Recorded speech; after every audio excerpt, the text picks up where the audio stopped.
قادتان سبحانك يا مها لغرتك سبحانك madaxa guud ee gaashaanbuurta NATO ayaa ku dhawaaqay inay gebi ahaanba gaashaanbuurta NATO ay taageersan tahay dalweynaha Turkiga marka la eego howlgalka uu ka wado dalka waqooyiga Afrika ku yaala ee Liibiya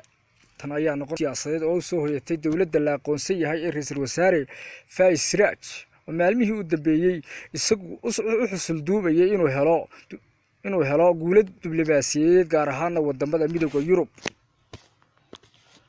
sida uu sheegay madaxa guud ee gaashaanbuurta NATO Jens Stoltenberg oo ahaa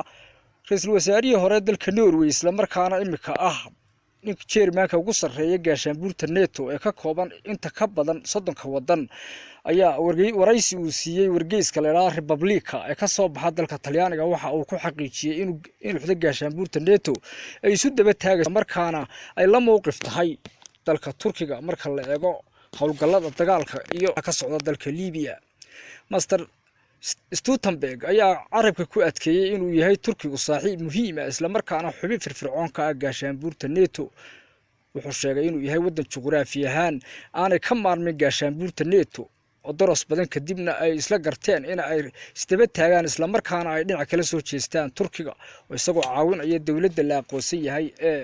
Government National Accord ee uu hogaamiyo ra'iisul wasaare Faiz Sarraj xukuumadda Tripoli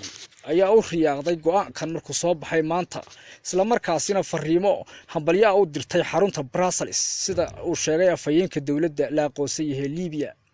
General Haftar oo imka u muuqda mid la filcaarida isla markaasina laga faramaroojiyay magaalooyinkii ugu waaweynaa ee koonfurta Liibiya gaar ahaan kuwii ku teedsanaa badda Mediterranean-ka ayaa soo qaadaya duulimaadyo goosgoos oo dhanka diyaaradaha ah isla markaana ku bartilmaameedsanaya xaafado kamid ah